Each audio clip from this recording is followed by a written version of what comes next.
Hello student, क्या हाल है आप सबके। आई होप सभी बढ़िया होंगे। तो हम लोग समाकलन पढ़ रहे हैं और समाकलन की एक्सरसाइज 7.2 का परिचय ऑलरेडी कर चुके हैं।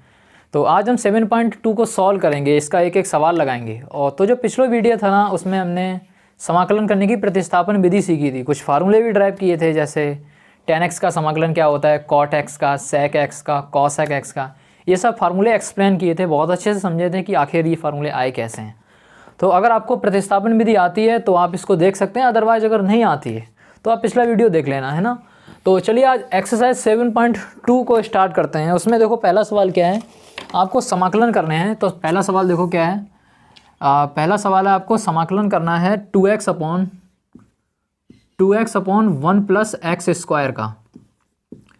देखो हमने बताया था प्रतिस्थापन विधि में अगर किसी फलन का समाकलन करना है तो उस फलन के साथ साथ अगर उसका अवकलन उपस्थित है उसमें, तो 100% उसमें प्रतिस्थापन विधि का यूज करना पड़ेगा। तो इसमें आपको दिख रहा है ना, एक्स स्क्वायर का अवकलन कितना होता है, 2x होता है। तो इसीलिए हम यहाँ पे प्रतिस्थापन विधि का यूज करेंगे। उसमें क्या करेंगे, हम 1 प्लस एक्स स्क्वायर को कुछ मान लेंगे, मान लेते हैं t। अब दोनों पक्षों में x या t किसी के भी सापेक्ष आप अवकलन कर दो। चलो मैं x के सापेक्ष कर रहा हूँ, तो क्या होगा, d upon D x 1 plus x square बराबर d upon D x T.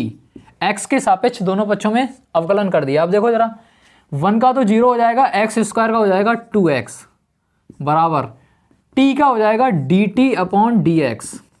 अब देखो ये dx को इधर गुणा कर देंगे तो कितना हो जाएगा, ये 2x dx बराबर dt। अब देखो जरा, इसको अभी यहीं पे रखते हैं। अब यहाँ पे मैं इसको दोबारा उतारता हूँ, ये हो जाएगा मेरा समाकलन। देखो 2x dx क्या बन गया है, यहाँ से 2x dx बन गया है dt, तो इसकी जगह पे रख देंगे हम dt अपॉन, और 1 प्लस एक्स स्क्वायर को ऑलरेडी हम यहाँ पे देखो क्या मान चुके हैं, t, तो ये हो जाएगा t। अब देखो dt अपॉन t का समाकलन का फार्मूला ऑलरेडी आता है, वो होता है log x। तो मेरा आंसर कितना आ जाएगा, यहाँ पे देखो मेरा आंसर आ जाएगा log x plus c log t, क्योंकि t है ना यहाँ पे t, तो log t प्लस c। और t की वैल्यू हमने क्या मानी है, 1 प्लस एक्स स्क्वायर को t माना है, तो t की जगह पर रख देंगे। तो मेरा फाइनल आंसर होगा log 1 plus x square plus c। तो ये सिंपल सा सवाल था, इसमें कुछ था नहीं वैसे, है ना, थोड़ा सा कुछ मानना था। चलिए नेक्स्ट सवाल देखते हैं, क्वेश्चन नंबर 2। क्वेश्चन नंबर 2 में आपको समाकलन निकालना है, समाकलन निकालना है log x का whole square upon 2, log x का स्क्वायर अपॉन 2। तो देखो इसमें क्या करेंगे, 2 नहीं है, सॉरी 2 नहीं है, x है, x है। देखो आप इसमें कर क्या सकते हैं, ये जो 2 है ना, चाहे वो आप आगे भी लिख सकते हैं, अगर ना भी लिखें तो कोई दिक्कत नहीं है। अब एक काम कर लो, आप log x को कुछ मान लो t, log x को क्या मान लो, t, तो log x को आप मान लो t, log x बराबर t। अब देखो जरा, जैसे ही आपने log x को t माना, अब दोनों बच्चों में x या t के सापेक्ष अवकलन करेंगे, जैसा यहाँ पे किया था। लेकिन मैं आपकी बार इतना लंबा नहीं कर रहा हूँ, डायरेक्ट कर रहा हूँ। तो log x का अवकलन हो जाएगा 1 अपॉन x, और हमको पता है इसके साथ dx आएगा, और बराबर इधर आएगा dt। मैं इतना लंबा नहीं कर रहा हूँ, 1 अपॉन x dx बराबर क्या मिल गया, dt। अब देखो जरा यहाँ पे log x को हम ऑलरेडी क्या मान चुके हैं, t, तो ये हो जाएगा t का स्क्वायर। और आपको पता है यहाँ पे dx भी है ना, dx, आपको पता है dx अपॉन x की वैल्यू, dx अपॉन x की वैल्यू आ गई है dt, तो इसकी वैल्यू आ गई है dt। देखो dx अपॉन x की वैल्यू आ गई है dt। तो अब फाइनली हमको समाकलन निकालना है t स्क्वायर dt का। तो t स्क्वायर dt का हम x की पावर n वाला फार्मूला लगा देंगे, आंसर आ जाएगा। देखना आपको पता ही होगा ना वैसे x की पावर n का फार्मूला। तो देखो t स्क्वायर का समाकलन कितना होगा, t की power 2 plus 1 upon 2 plus 1 plus c, तो ये हो जाएगा t की पावर 3 अपॉन 3 प्लस c। और आपको पता है t हमने किसको मान रखा है ऑलरेडी, log x को, तो t की जगह पे डाल देंगे log x की पावर 3 अपॉन 3 प्लस c। चाहो आप 3 को फिर से हम बाहर लिख सकते हैं, क्योंकि एक log की प्रॉपर्टी होती है ना। क्या प्रॉपर्टी होती है, तो देखो आपको पता होता है ना, log x की पावर अगर n है तो इस n को बाहर लिख लेते हैं आगे, n log x हो जाता है। तो इसी तरह से आप चाहें 3 को आगे लिख सकते हैं या फिर इतना ही छोड़ सकते हैं, आंसर सही होगा, है ना। तो चलो हमने 2 क्वेश्चन कर लिए हैं, ये क्वेश्चन नंबर पहला था, ये क्वेश्चन नंबर दूसरा है। बाकी आप इसको नोट करो, उसके बाद और भी क्वेश्चन करते हैं। क्वेश्चन नंबर 3, 4 बहुत सारे क्वेश्चन है ना, 2 नोट कर लो पहले। तो चलिए भाई क्वेश्चन नंबर 3 देखते हैं। क्वेश्चन नंबर 3 में क्या क्या कहा गया है। क्वेश्चन नंबर 3 में आपको समाकलन निकालना है 1/x plus x log x। देखो अभी इसमें आपको सही सही देख नहीं रहा होगा, लेकिन एक चीज़ तो दिख रही होगी, नीचे से x कॉमन आ रहा है। तो सबसे पहले तो वही कर लेते हैं। तो क्या होगा, नीचे से x कॉमन आ रहा है तो x ले लेते हैं। तो यहाँ क्या बचेगा, 1 प्लस log x dx। सही है। अब देखो एक चीज़ फ़ायदा, यहाँ से इतना फ़ायदा हो गया है कि अगर हम 1 प्लस log x, आपको पता है ना log x है और ये 1/x है, तो पक्का log x का अवकलन कितना होता है, 1/x। तो आपको दिख गया है। अब क्या दिख गया, एक काम करो आप 1 प्लस log x को t मान लो, 1 प्लस log x को मान लो t। अगर 1 प्लस log x को t मान लिया तो इससे फ़ायदा क्या होगा, दोनों पक्षों में जब अवकलन करेंगे तो 1 का 0 हो जाएगा, log x का हो जाएगा 1/x, 1/x dx बराबर dt। अब सुनो ज़रा, इतना इसको अभी यहीं पे रोकते हैं। अब ज़रा यहाँ पे देखो, समाकलन 1/x dx बन गया है dt और 1 प्लस log x को मान लिया है t, तो यहाँ होगा 1/t और 1/x dx क्या बन गया है dt। और आपको पता है 1/t का समाकलन होता है log t। तो आप देखो ज़रा कितना आंसर आ जाएगा मेरा, log t प्लस c। अब t की वैल्यू यहाँ पे डाल सकते हैं, t क्या माना है हमने, तो आ जाएगा मेरा आंसर log t क्या माना है हमने, t माना है 1 plus log x, 1 plus log x plus c। तो ये रहा हमारे पहले क्वेश्चन नंबर 3 का आंसर। देखो इसके बाद क्वेश्चन नंबर 4 में क्या करना है आपको, समाकलन निकालना है sin x sin cos x का। देखो जरा, sin x sin cos x का समाकलन निकालना है। इसमें भी कुछ नहीं है, आपको दिख रहा होगा, इसमें sin है cos है और एक दूसरे के ये अवकलन होते हैं। तो यहाँ पे जाना सोचना नहीं है, बस ये जो sin के अंदर cos x लिखा है यही हमें दिक्कत कर रहा है, तो इसी को हम t मान लेंगे। तो क्या करेंगे हम, cos x को ही हम t मान लेंगे। अब आपको पता है cos x का अवकलन करेंगे तो आएगा माइनस sin x, यानी माइनस sin x dx बराबर dt। तो sin x dx बराबर यहाँ से क्या आ जाएगा, sin x dx बराबर माइनस dt। अब देखो sin x dx आ गया माइनस dt। अब यहाँ पे देखो जरा, sin x dx बन गया है माइनस dt और sin के अंदर जो cos है उसको मैंने मान लिया है t। तो अब देखो मेरे पास रहेगा क्या, ये तो बन गया है डी माइनस डी टी और ये बचा क्या है, साइन और cos x को मैं मान चुका हूँ t, तो साइन t और ये बन गया है माइनस डी टी। इस माइनस को मैं बाहर लिख रहा हूँ और बचा क्या मेरा डी टी। अब देखो साइन t dt का समाकलन पता होता है कितना होता है, माइनस cos x। माइनस तो पहले ही से है, एक और आएगा माइनस cos, बट यहाँ पे t है तो करूँगा मैं cos t और प्लस c। ये माइनस माइनस हो जाएगा प्लस, बचेगा क्या cos t प्लस c और t की वैल्यू डाल दूंगा, t क्या है cos x। तो फाइनल आंसर मेरा होगा cos और cos x प्लस c। इसे आप cos स्क्वायर x मत कर देना क्योंकि cos के अंदर cos x है ना, cos x into cos x नहीं है। तो क्वेश्चन नंबर 4 का ये आंसर है। इसके बाद क्वेश्चन नंबर 5 देखो जरा, अरे थोड़ा जल्दी जल्दी करते हैं ना, क्वेश्चन लगा रहे हैं, कॉन्सेप्ट को मैंने बहुत आराम से समझाया था, तो क्वेश्चन है तो जल्दी जल्दी कर लेते हैं। क्वेश्चन नंबर 5 भी जरा देखो। क्वेश्चन नंबर 5 में कह रहा है कि साइन, आपको समाकलन निकालना है, आपको समाकलन निकालना है साइन ए एक्स प्लस बी, साइन ए एक्स प्लस बी और cos A x plus B का। देखो ये भी सिंपल है वैसा, इसको करने का क्या तरीका है, आप इन दोनों में चाहे किसी को भी आप टी मान लो। देखो जिसका अवकलन पॉजिटिव आता है मैं चाहता हूँ उसको आप टी मानो, तो साइन ए एक्स प्लस बी को आप टी मान लो, साइन ए एक्स प्लस बी को ही आप टी मान लो। तो देखो जरा साइन का अवकलन कितना होता है, आपको पता होगा साइन का अवकलन होता है cos A x plus B. अब देखो जरा, देखना जरा, cos A x plus B होता है ना, इसके बाद चेन रूल लगाएंगे ना, चेन रूल श्रृंखला वाला नियम, तो ए एक्स प्लस बी का कितना होगा, ए एक्स का तो हो जाएगा ए और बी का हो जाएगा 0, dx बराबर dt।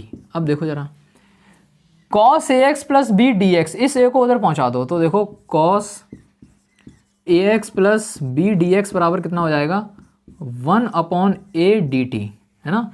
अब ये देखो इसको इतना ही रखते हैं, अब ऊपर वाला दोबारा से उतारते हैं। देखो जरा, साइन ax प्लस बी को ऑलरेडी मैं मान चुका हूँ t, और cos ax plus B D X, देखो cos ax plus B D X बन गया है 1/a dt, तो ये बन गया है 1/a dt। देखो sin x प्लस बी की जगह पे t रख दिया, और cos ax plus B D X इस पूरे की जगह पे रख दिया मैंने 1/a dt। अब देखो जरा 1/a तो अचर है, तो 1/a बाहर आ जाएगा, 1/a बाहर आ जाएगा, तो समाकलन करना पड़ेगा t dt का, और t dt का मैं डायरेक्ट लिख रहा हूँ कितना होगा, t की पावर इसको 1 मान लेंगे और x की पावर n का फार्मूला लगा देंगे, तो ये हो जाएगा t²/2। तो देखो जरा कितना हो जाएगा, 1/a तो बाहर ही रहेगा, और ये हो जाएगा t² प्लस c। अब आप t की वैल्यू डाल दो, t क्या है मेरा, साइन ax प्लस b तो है, तो कितना हो जाएगा ये जरा बताओ, 1/a, और स्क्वायर भी है तो मैं ऐसा कर लूँ sine square ax plus b/2 plus c, तो ये हमारा फाइनल आंसर होगा। तो चलिए भाई, हमने 5 क्वेश्चन कर लिए, आप इसको नोट करो।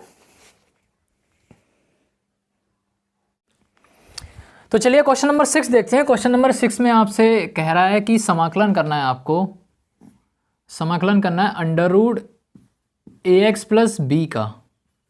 तो देखो ax प्लस बी का समाकलन, आपको एक बात पता है कि अंडर रूट के अंदर अगर मान लो कोई संख्या लिखी है a, तो इसका मतलब क्या होता है, इसका मतलब होता है a की पावर 1/2, है ना। अंडर रूट का मतलब क्या होता है, पावर 1/2। तो सुनो जरा, इसको मैं ऐसा लिख सकता हूँ क्या, इसको देखो, इसको ऐसा भी तो लिख सकता हूँ ax प्लस बी की पावर 1/2 dx। अब देखना जरा, यहाँ पे एक काम करो, ax प्लस बी को आप t मान लो, तो इससे फ़ायदा देखना क्या होगा, ax प्लस बी को आप t मान लो, ax प्लस बी को आप जब t मानोगे ना, तो दोनों पक्षों का अवकलन करोगे तो कितना होगा, ax का तो a हो जाएगा, क्योंकि x का तो 1 हो जाएगा ना, एक बाहर आ जाएगा, x का 1 हो जाएगा, और b का 0 हो जाएगा, तो सिर्फ मैं a dx बराबर लिख रहा हूँ dt। अब देखो जरा, dx बराबर यहाँ से कितना आएगा, 1/a dt, तो dx बराबर क्या आ गया, 1/a dt। अब आगे देखो जरा, इसको मैं दोबारा से नोट कर रहा हूँ, इंटीग्रेशन। आपको पता है ax प्लस बी को हम ऑलरेडी t मान चुके हैं, तो ये t की पावर 1/2 हो जाएगा, t की पावर 1/2, और dx की जगह पे मैं रख दूंगा 1/a dt, 1/a dt। तो देखो जरा इसको फर्दर आगे करते हैं, तो देखो 1/a तो अच्छा है, वो बाहर आ जाएगा, तो 1/a समाकलन के बाहर आ जाएगा, इंटीग्रेशन t की पावर 1/2 dt। तो t की पावर 1/2 को याद करो, वो फार्मूला पढ़ा था x की पावर n वाला, तो वो क्या होता था, x की power n plus 1/n plus 1 plus c। तो ये वाला फार्मूला हम यहाँ पे यूज करेंगे t की पावर 1/2 dt का समाकलन करने में। तो देखो क्या होगा, तो ये होगा 1/a, और t की पावर इसे n समझो तो क्या होता है n प्लस 1, यानी t की power 1/2 plus 1/2 plus 1 plus c। देखो अब इसको ज़रा सॉल्व करो, कितना आएगा, 1/a, t की पावर ये हो जाएगा 3/2 प्लस c। सुनो अब देखो, ये वाले 2 ऊपर पहुंच जाएंगे, तो ये हो जाएगा 2/a, और ये t की वैल्यू डाल दो, t किसको माना था, ax प्लस बी को, तो t की जगह पे डाल दो आप ax प्लस बी, और इसकी पावर कितनी है 3/2 अपॉन क्या आ जाएगा 3 प्लस c। ये मेरा आंसर है ना। तो क्वेश्चन नंबर 6 बहुत टफ नहीं था, बहुत आसान था, तो ऐसे ही किया जाएगा।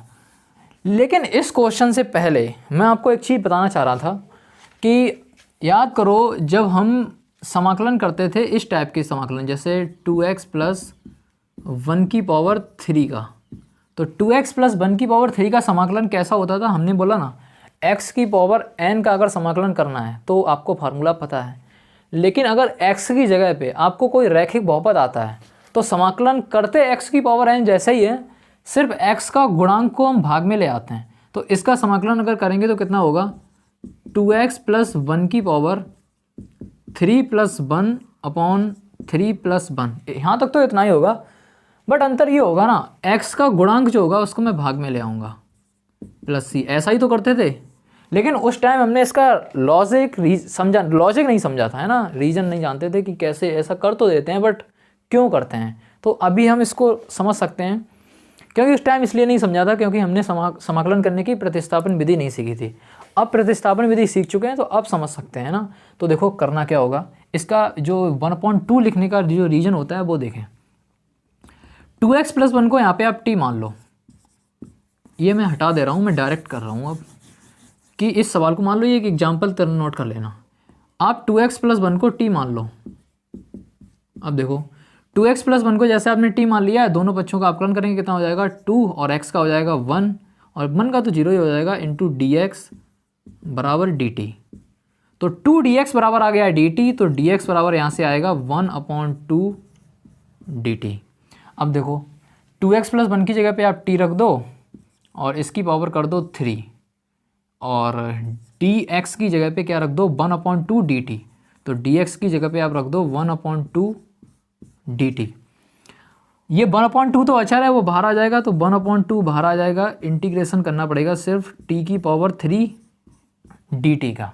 देखो यहाँ पर हम x की पावर n वाला फार्मूला लगा इजीली सॉल्व कर पाएंगे। इसको क्या करेंगे 1/2, ये हो जाएगा t³ 3 + 1/3+1 + c, तो ये हो जाएगा 1/2 t⁴/4 + c, यानी 1/2 या 1/8 कर लो आप, 2 ही रहने दो अभी, 1/2 और t की वैल्यू डाल दो। t किसको माना था मैंने 2x + 1 को, तो ये हो जाएगा 2x + 1⁴/4 + c।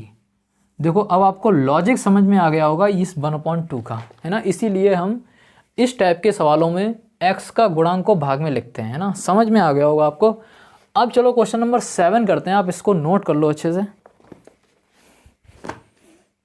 चलिए क्वेश्चन नंबर 7 देखते हैं। 7 में कह रहा है कि आपसे कि आपको समाकलन करना है x√x + 2 का, आपको समाकलन करना है x√x + 2 का।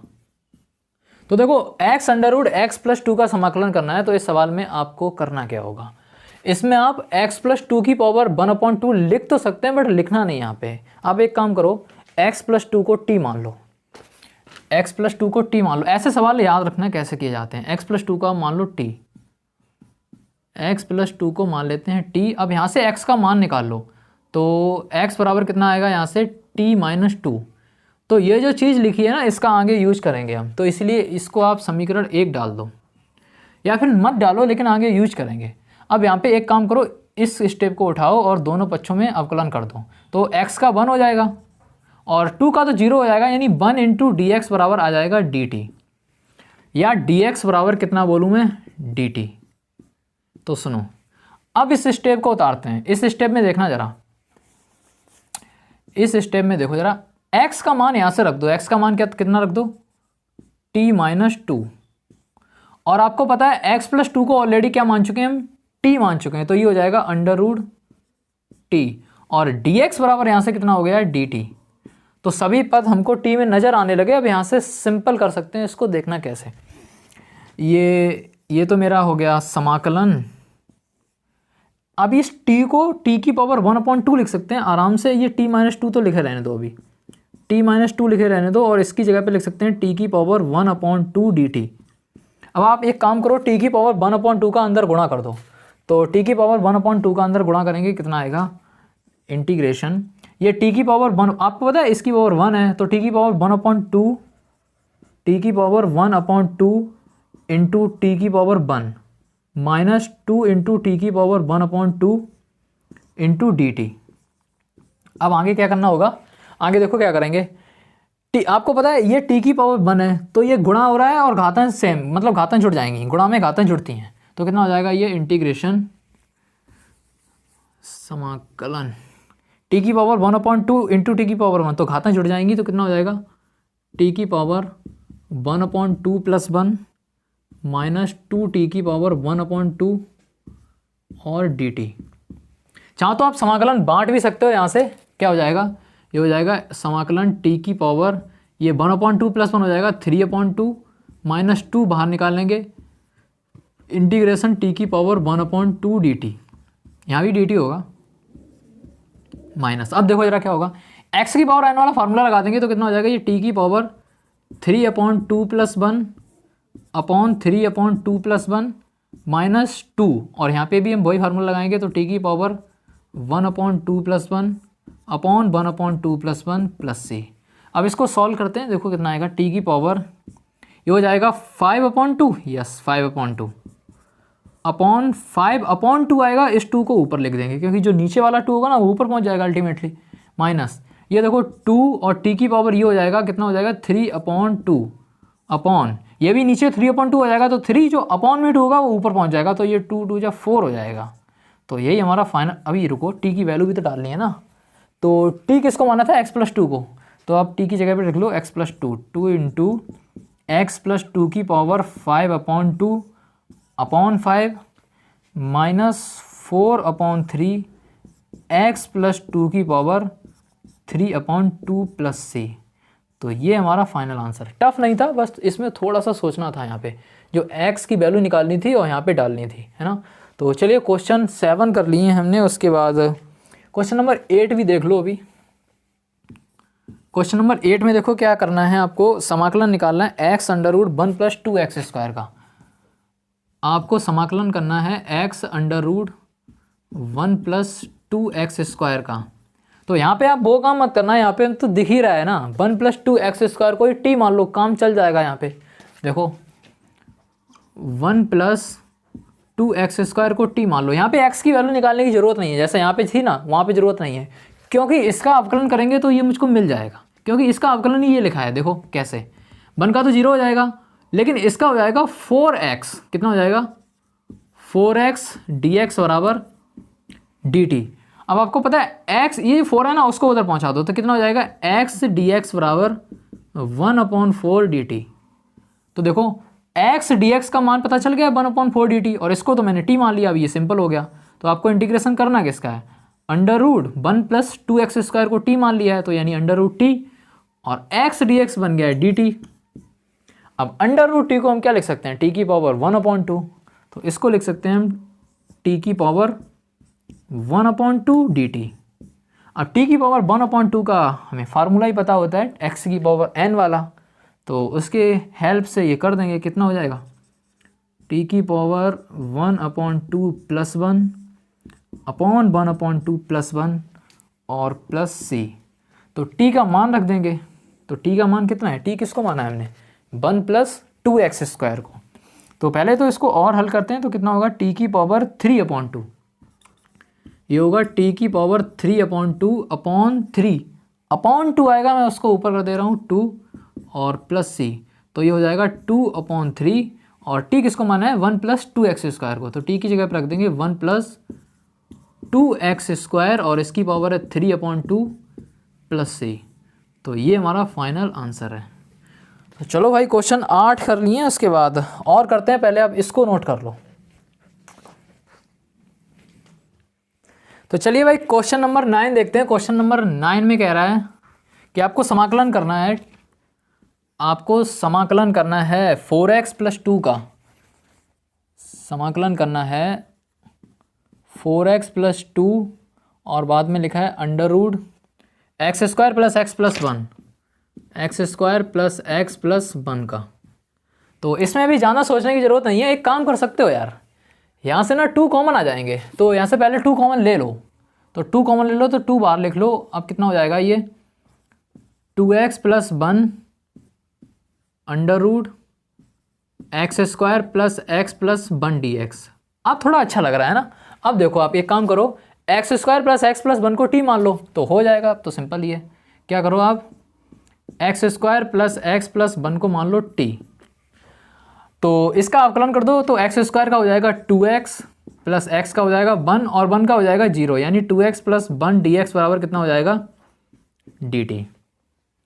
तो अब एक देखो, आपको दिख गया होगा 2x + 1 dx कितना हो गया dt, और इसको आपने मान लिया t, तो अब तो बहुत ही सिंपल है ना। तो ये 2 तो बाहर ही है, इंटीग्रेशन 2x + 1 हो गया dt, और इसको पूरे को मान लिया मैंने t, तो कितना है √2 टी डी टी। तो अब तो सिंपल है, अंडर रूट टी का अभी अभी करके आए हैं, कितना होता था, चलो कर ही लेते हैं दोबारा। तो 2 और फिर से अंडर रूट टी को हम क्या लिखेंगे, टी की पावर 1/2 डी टी। अब देखो आगे वाली स्टेप क्या करेंगे, 2 और टी की पावर 1/2 को क्या लिखेंगे, इसका समाकलन पता है ना कितना होता है, टी की पावर 1/2 + 1/1/2 + 1 + c। सही है। तो इसको आगे सॉल्व कर लो जरा, कितना हो जाएगा, 2 और टी की पावर 1/2 + 1 कितना होता है, टी की पावर 3/2 + c।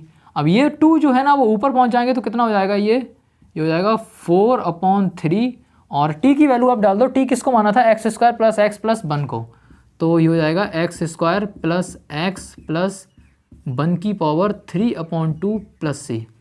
तो ये हमारा फाइनल आंसर है। तो 9 क्वेश्चन कर लिए। क्वेश्चन नंबर 10 देखो, 10वां भी बहुत अच्छा है। क्वेश्चन नंबर 10 देखो यार, क्वेश्चन है ना तो क्वेश्चन तो जल्दी जल्दी करने पड़ेंगे। थ्योरी आराम से की थी, बहुत अच्छे से कॉन्सेप्ट समझा था। क्वेश्चन है, क्वेश्चन बहुत सारे होते हैं ना तो थोड़ा तो जल्दी करना पड़ेगा। क्वेश्चन नंबर 10 देखो क्या है, आपको समाकलन पूछा गया है आपसे 1/x - x dx का।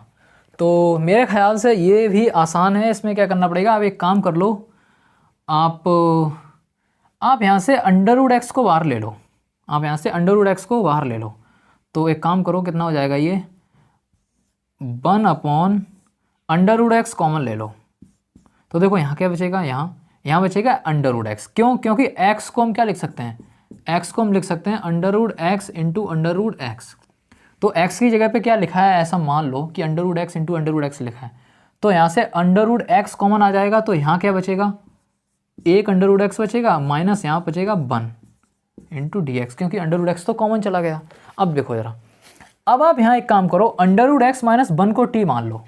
आप क्या करो, √x - 1 को ही आप t मान लो। तो इससे हेल्प क्या मिलेगी, √x का जब अवकलन करोगे तो नीचे 1/√, आता है। आपको पता है ना, अगर अवकलन अच्छे से आता है तभी समाकलन में क्लिक करेंगी चीज़ें कि करना क्या आएंगे। अगर अवकलन ही खराब है तो यार समाकलन उतना अच्छा नहीं हो पाएगा। इसीलिए मैं आपको सजेस्ट करूँगा कि अपना अवकलन बढ़िया करके आओ, है ना।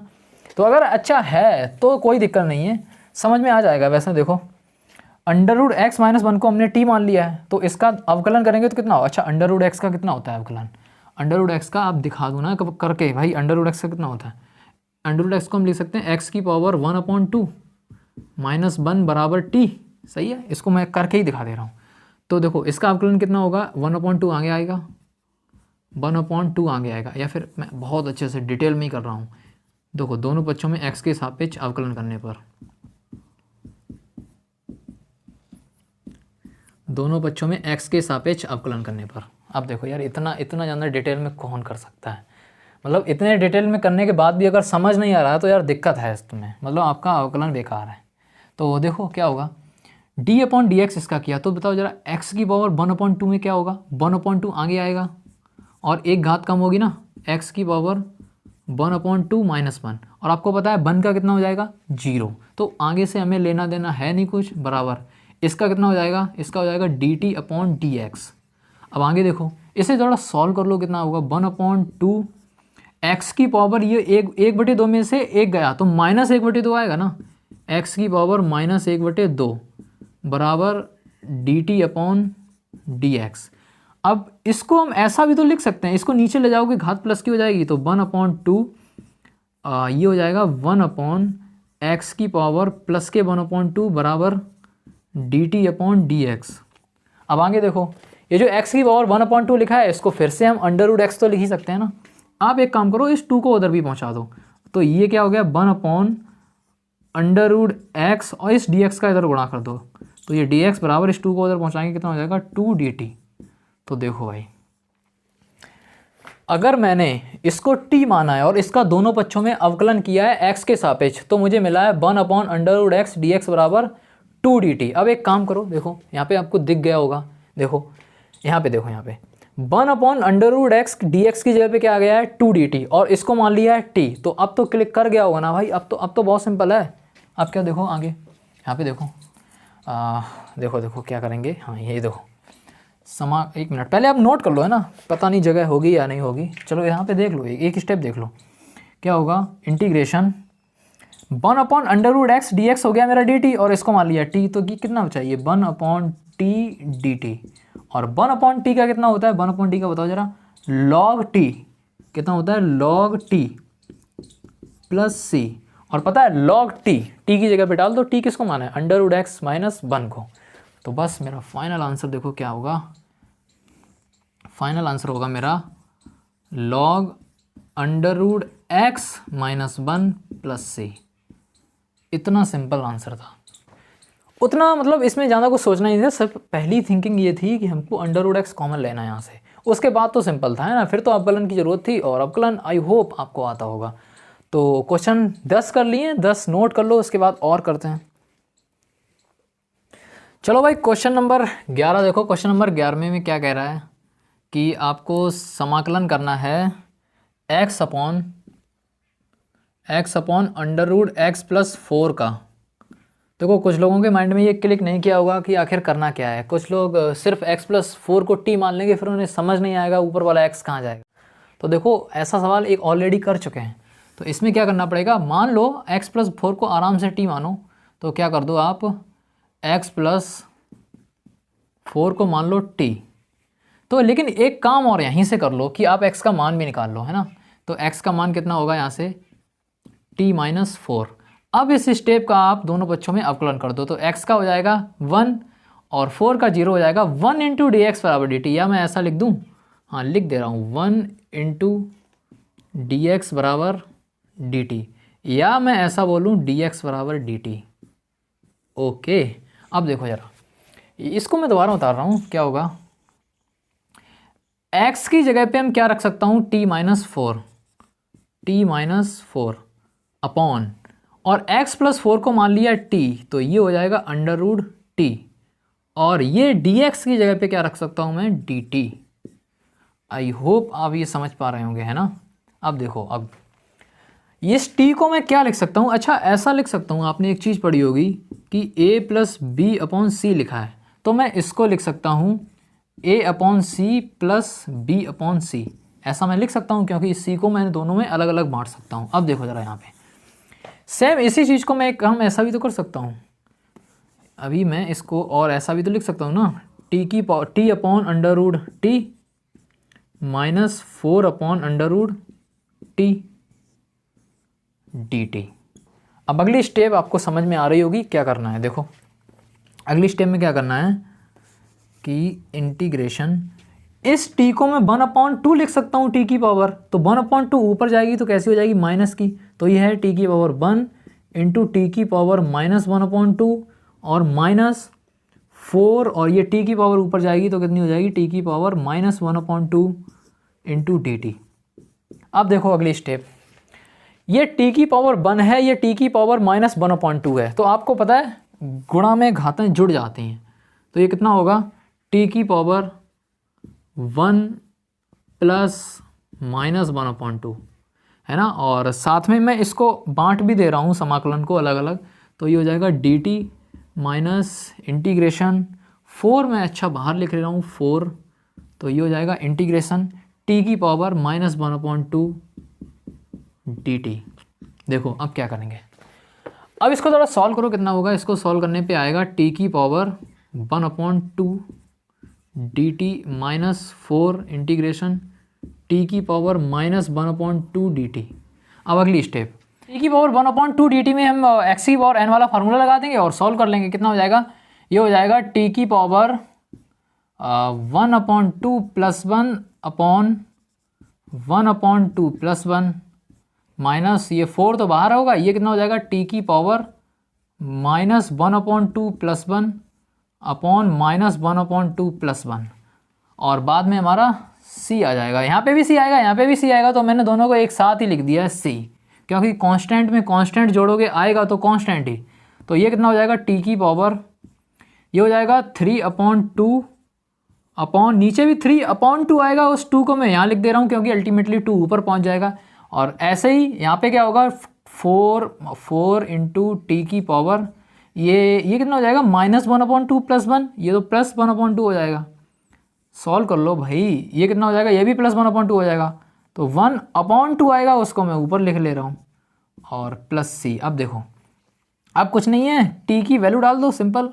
t किसको माना था मैंने, x + 4 को माना था, तो ये कितना हो जाएगा 2/3, और ये हो जाएगा x + 4 की पावर 3/2 माइनस ये 2 चौकू 8 इंटू x + 4 की पावर 1/2 +c।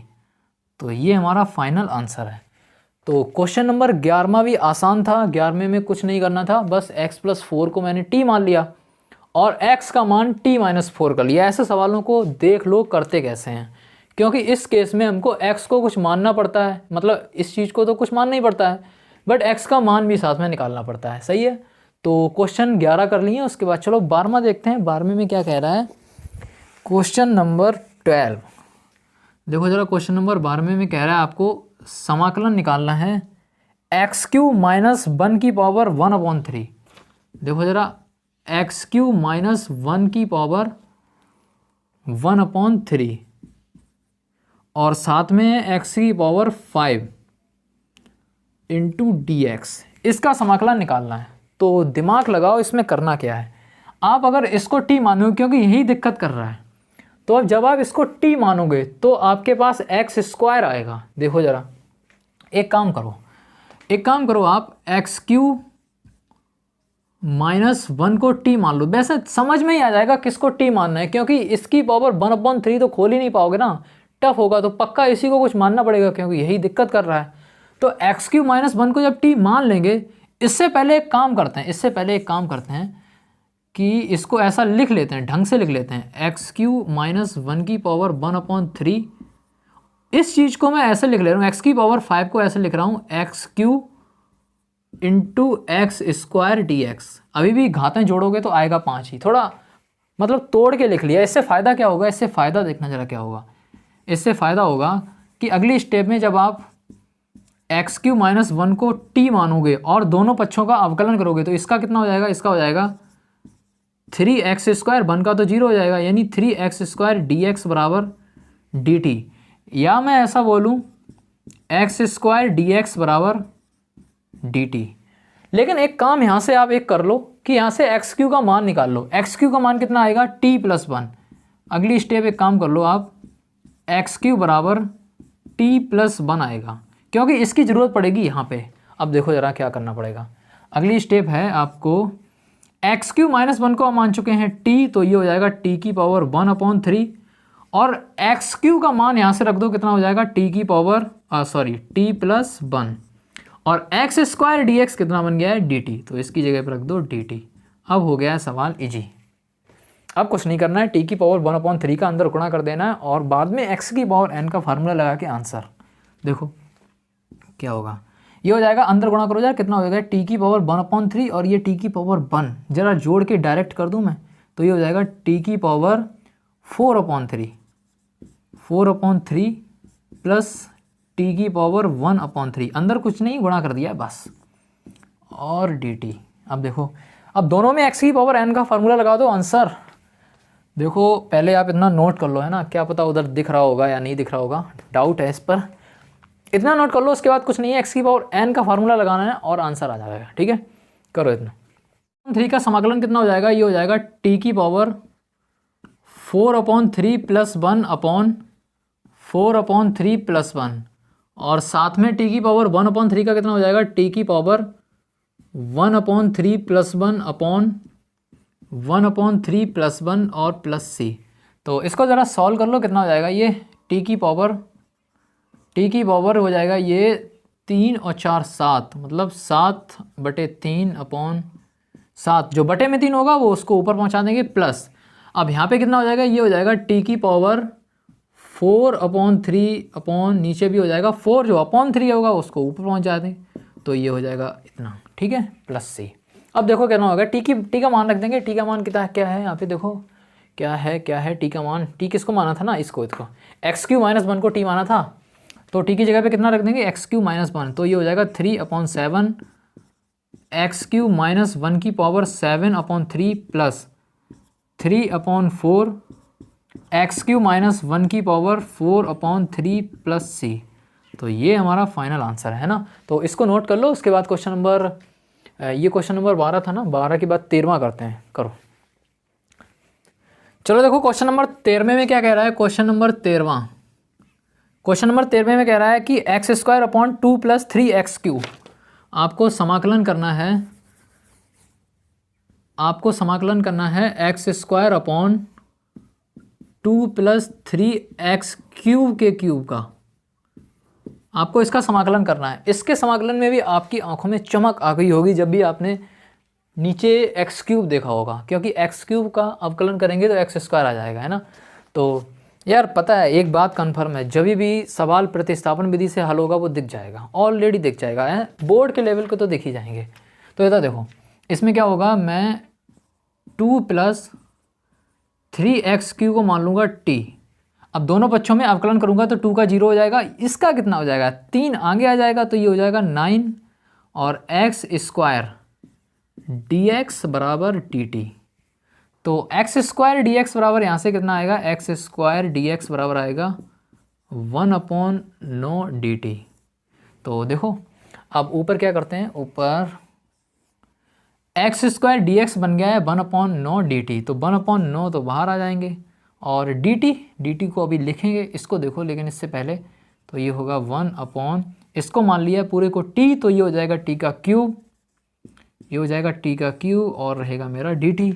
अब इस t के क्यूब को ऊपर पहुंचा देंगे तो ये हो जाएगा 1/9 इंटीग्रेशन t की पावर -3 dt। अब x की पावर n वाला फार्मूला लगा देंगे, यहाँ कितना हो जाएगा, तो ये 1/9 x की power -3 plus 1 upon -3 plus 1 plus c। तो देखो अब इसको और सॉल्व करेंगे तो कितना हो जाएगा, 1/9 x की पावर -2 अपॉन -2 प्लस c। तो सही है ना, बिल्कुल सही कर रहे हैं, इसको 1/9 ऐसा लिख दो, 1/9। अब देखो ज़रा, अब क्या करेंगे, आप एक काम करो, इसको और सही से लिख लो, 1/-18 और ये हो जाएगा 1/, इसको नीचे लाऊंगा तो 1/x की पावर प्लस की हो जाएगी और प्लस c। आप इतना ही रहने दो और यही हमारा फाइनल आंसर। तो चलिए क्वेश्चन 13 कर लिए हैं, उसके बाद क्वेश्चन नंबर 14 देखो। क्वेश्चन नंबर 14 यहीं पे उतार रहे हैं। क्वेश्चन सिंपल है, अगर आपको कॉन्सेप्ट आते हैं, कॉन्सेप्ट ही ज़रूरी है, इसलिए कॉन्सेप्ट जब हमने पढ़े थे बहुत आसानी से, बहुत धीमे धीमे पढ़े थे और बहुत गहराई से समझे थे, है ना, रटे नहीं थे। अगर आप रट रहे हो ना तो क्वेश्चन नहीं होते हैं। तो चलो क्वेश्चन नंबर 14 देखो। क्वेश्चन नंबर 14 में आपको समाकलन निकालना है 1/x log x की power m, 1/x log x की पावर m। देखो मैं आपको अभी भी एक बात बता दूं, जब भी मैं सवाल लिखता हूं तो आप लोग खुद से मेरे साथ किया करो, है ना। साथ करने से क्या होता है कि जब हाथ खुद से चलेंगे ना तभी सवाल बनेंगे। तो इसमें भी आप खुद से करना है। इसमें करना क्या होगा, आपको दिख रहा होगा log x तो दिख ही रहा है, साथ में 1/x दिख रहा है, तो आंखों में आ गई है चमक और मैं करूँगा log x को t, मैं मानूंगा log x को t, और log x को t मानने के बाद दोनों साइड करूँगा अवकलन, तो log x का हो जाएगा 1/x इंटू dx बराबर dt। अब यहीं पे इसको आगे करेंगे तो क्या होगा, 1/x dx बन गया है dt और log x को मान चुका हूँ t, तो ये हो जाएगा 1/log x को माना है t, तो t की पावर m और 1/x dx बन गया है dt। तो ये जो लिखा है t की पावर m, तो ये ऊपर जाएगा, तो ये हो जाएगा t की पावर -m इंटू dt। अब t की पावर -m का हम वही वाला फार्मूला इंटीग्रेशन x की पावर n वाला लगा देंगे, तो ये बहुत इजीली आ जाएगा। कितना आ जाएगा, ये हो जाएगा t की power -m plus 1 upon -m plus 1 और प्लस c। अब t की वैल्यू रख देंगे, t की वैल्यू क्या है, t किसको माना है, log x को माना है, तो ये हो जाएगा log x की power -m plus 1 upon -m plus 1 plus c। तो यही हमारा आंसर है। इसको और सरल कर सकते हैं, अगर आप इतना भी छोड़ दोगे तो भी सही है। चलो भाई क्वेश्चन नंबर 15 देखो। क्वेश्चन नंबर 15 में क्या कह रहा है? क्वेश्चन नंबर 15 में कह रहा है आपको समाकलन निकालना है x/9 - 4x², मतलब x/9 - 4x² का समाकलन निकालना है। तो x² दिखते ही आपको समझ में आ गया होगा कि यहाँ पे तो हमको किस चीज़ को t मानना है। तो कुछ नहीं है, आप 9 - 4x², इसको पूरे को t मान लो। तो एक काम कर सकते हैं कि 9 - 4x² बराबर t। तो इसका अवकलन कर दो तो 9 का हो जाएगा 0 - 4 बाहर आ जाएगा, और x² का कितना हो जाएगा 2x, और dx बराबर dt। तो ये कितना हो जाएगा? वैसे अगर मैं x dx रखूँ तो x dx बराबर कितना हो जाएगा? ये 4 दूनी 8, माइनस के 8 इधर आ जाएंगे तो -1/8 और dt, -1/8 dt। Hindi English mix हो रहा है आज, हो क्या रहा है भाई? तो x dx बराबर -1 ओहो x dx बराबर -1/8 dt है ना। तो x dx, इसमें बहुत सारी इंग्लिश आ रही है इसलिए हिंदी इंग्लिश मिक्स हो रहा है ना, कोई ना। इधर देखो, अब देखो यहाँ पे देखो ज़रा, ये क्या होगा? इंटीग्रेशन x dx का वैल्यू आपको पता चल चुका है कितना है, -1/8 dt। और लेकिन इसको आपने 9 - 4x² को आपने कितना माना है? तो ये हो जाएगा 9 - 4x² हो जाएगा t, क्योंकि हमने इसको माना है। और x dx कितना हो गया है? -1/8, इसको मैं बाहर लिख ले रहा हूँ। और बाकी dt क्या कर रहा हूँ, dt है ना। अब देखो ज़रा, -1/8 1/t का समाकलन पता है कितना होता है? log t plus c। तो -1/8 log t किसको माना है? 9 - 4x²। तो t की जगह पर रख देंगे 9 - 4x²। ओहो 9 - 4x² प्लस c। तो ये हमारा आंसर। तो 15वां क्वेश्चन हो गया। उसके बाद देखो ज़रा क्वेश्चन नंबर 16वां क्वेश्चन है, आपको समाकलन निकालना है। e⁻²x + 3 का, e⁻²x + 3 का समाकलन। तो अभी थोड़ी देर पहले हमने बताया था कि जब भी ऐसा होता है तो कैसे करते हैं। तो सिंपल है, 2x + 3 को हम क्या मानेंगे? t। सबसे पहले हम 2x + 3 को क्या मानेंगे? t। तो 2x + 3 को जब t मानेंगे तो इसका अवकलन कितना हो जाएगा? 2x का हो जाएगा dx, 3 का 0 हो जाएगा, तो उससे हमें कोई मतलब भी नहीं है, बराबर dt। तो dx बराबर कितना हो जाएगा? 1/2 dt। इसको हम एक्सप्लेन कर चुके हैं थोड़ी देर पहले, लेकिन दोबारा से कर ले रहे हैं। तो dx बराबर 1/2 dt। तो अब यहाँ से हम दोबारा लिखते हैं इसको, e⁻²x + 3 को क्या माना है हमने? t, और dx की जगह पे क्या आ गया? 1/2 dt। तो 1/2 बाहर लिख लूँगा, और बचा क्या? dt। अब देखो ज़रा, 1/2 e⁻t का समाकलन होता है e⁻t और प्लस c। बाकी t जिसको माना था उसकी वैल्यू यहाँ पे डाल देंगे, तो 1/2 e⁻2x + 3 प्लस c। तो अब देखो ज़रा, आपको समझ में आ गया होगा कि जो बटे में 2 आए हैं ना, वो क्यों आए हैं, है ना।